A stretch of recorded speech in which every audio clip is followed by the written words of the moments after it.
皆さんこんにちは。ビジョン心理学公式認定トレーナーの大和みなです。お元気ですか？ビジネスに効くビジョン心理学。今日は感情の成熟についてお話ししたいと思います。私がビジョン心理学を学び始めた頃、小学校の時にこの感情について教えてくれていたら、たくさんの経営者の人ももっと楽になったんじゃないかなというのが実は一番最初に思ったことなんです。学校についていろいろなことは学びますけれども、感情の進化ということについて私たちは習ったことがないんです。私たちは最初に被害者というこの依存のステージから始まります。この依存の時というのは私たちはみんな被害者になります。お子さんがいらっしゃったら分かりやすいですよね。何でもパパのせい、何でもママのせい、学校の先生のせい、友達のせい、私たちも身に覚えがありますよね。そして未だに奥さんのせい、旦那さんのせい、子供のせいなんて思ってないですか？私たちが被害者になる時というのは、私たちの態度がまず悪いんです。自分のパワーを投げ出し、そして自分の幸せというのは何か自分の外側にある世界や人や物、お金、状況ということに依存し、それが叶わない時に自分は不幸だと文句を言い、誰かに恨みを持ち、自分を罰し続ける、そういう悪い態度があるんですね。しかしこの依存の時期を過ぎると、私たちはもう二度と傷つきたくないと言ってハートを投げ出し、偽りの自立に自分を投げ込みます。つまりここではハートを投げ出してしまうので、自分が何を感じているのかわからないということが主要なテーマになってくるんです。不愉快なことをしたくない、不快なことを体験したくない、ましてや誰かを傷つけたくないと思うがあまり人と距離を取り、実はそれは自分のハートと距離を取っていることなので、例えばセクハラ、パワハラ、アカハラなどハラスメントがたくさん起きてしまうわけです。そして会社の中でも年齢を聞いただけでこれはセクハラになるのかなと怖くなってしまい、人と距離を取り、真実の絆ということがなくなってしまうので、いつも自分の周りに防衛の高い壁を築いてしまうんですね。すると自分もその壁に囲まれているので、一見安全そうに感じるのですが、何を感じているのかわからないなぁと自分も思い、また奥様やお子さんや部下、上司という人たちも、あなたが何を感じているのかわからないなぁとなっていくわけです。私たちの魂というのは、実は私たちがどんな感情を感じているのかということはあまり関係ないんです。むしろこの投げ出したハートやあなたの魂のかけらというものを早く取り戻して、私たちのハート、魂を全き状態、まん丸な状態に戻したいと思うので、あなたが嫌な目覚め方をしてハートをこじ開けられるような、そういう体験を作ってしまうということもあるんです。ですから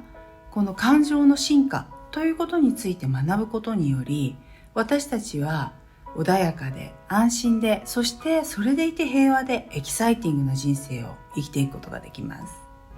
何より人生が楽しいんです。幸せを感じられます。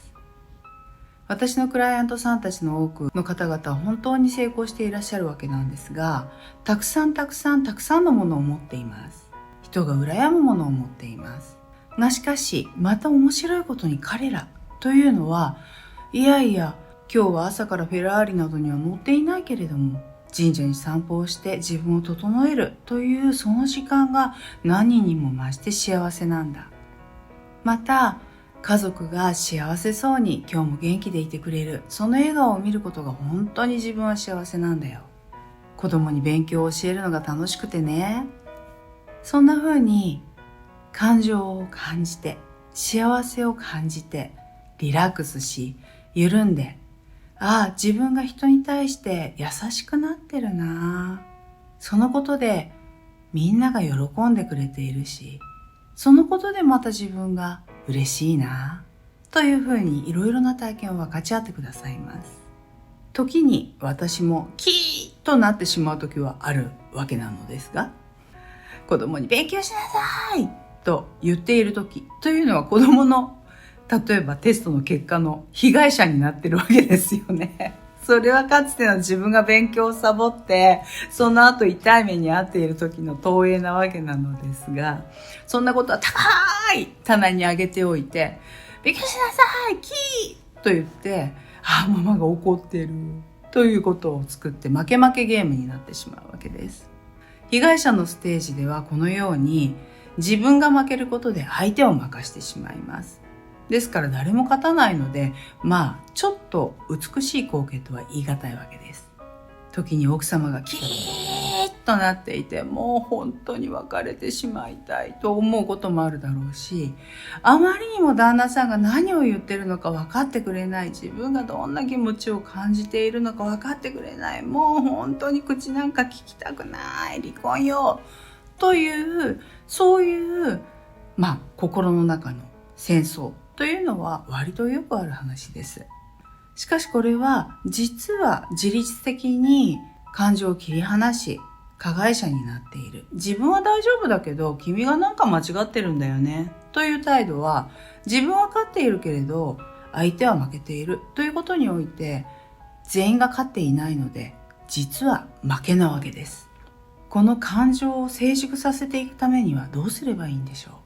一つの見地として、誰も悪者はいない。誰も悪くないとしたら何が起きているんだろうという視点を持つということです。そして相手はもう自分の感情が爆発してしまってどうにもならないといった時には、実はクールに構えて自律的な方の人の感情をその人が2倍感じてくれているのかもしれないんです。ですから2人の間に何か同じ感情があるんだな、彼女が感じている、彼が感じているということは、自分ももしかしたら同じことを感じているのかもしれないと、まずそこに起きてきているそのことに興味を持ってみるんです。そして心の中で相手につながり続け、引き下がらず、必ず相手のことを助けに行くよ、なぜならあなたは自分なのだからと愛とともにつながり続けるのです。するとある一定のところでピュッとそのプレッシャーを抜けていくように感じる時があるかもしれません。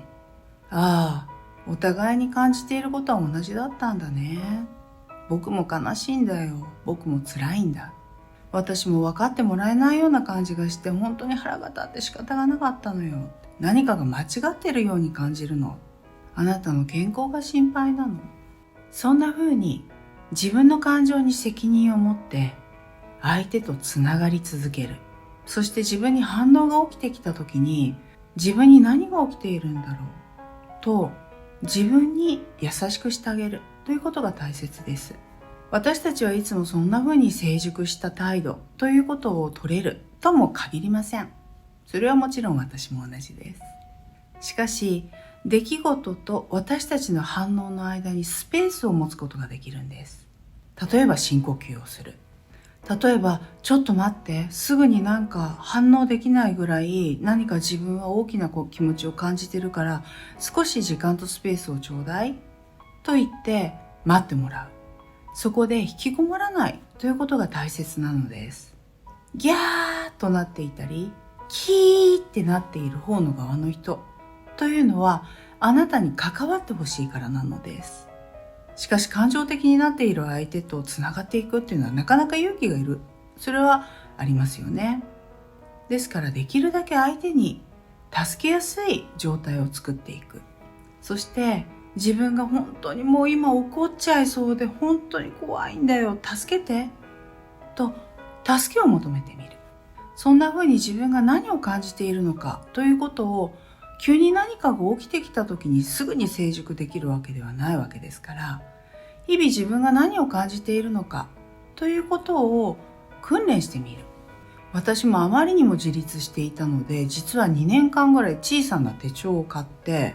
今日はこういうことがあった。この出来事に対して私は何か反応があったけど、何を感じてるかわからない。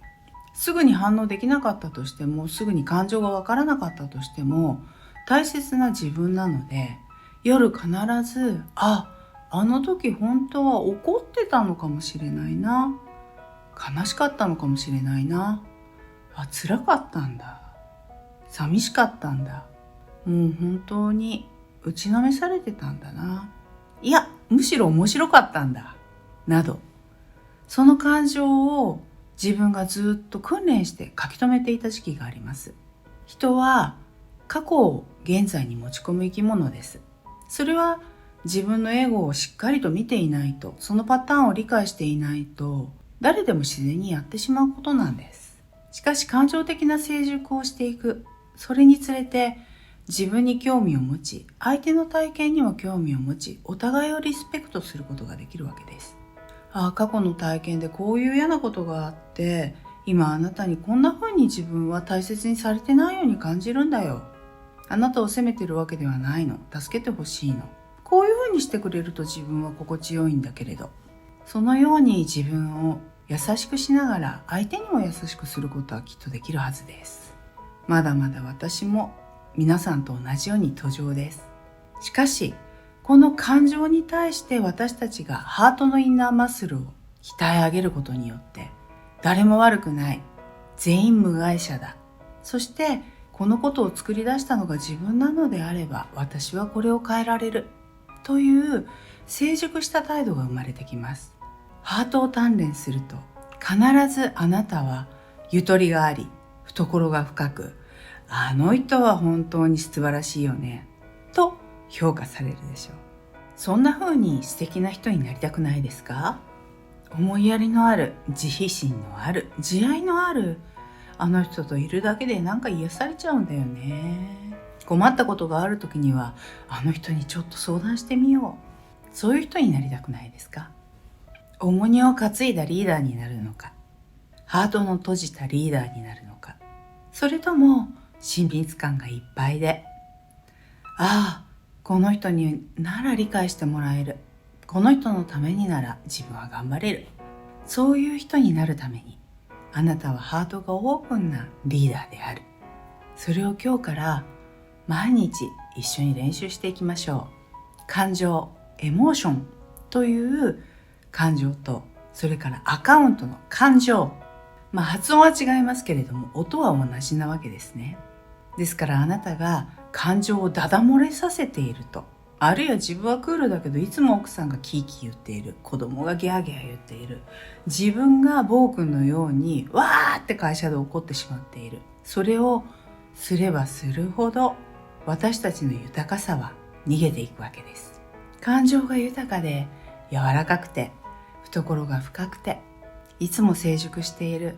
そんな素敵なリーダーに一緒になっていきましょう。ビジネスに効くビジョン心理学、ぜひ一緒にこの道を進んでいきましょう。それではごきげんよう。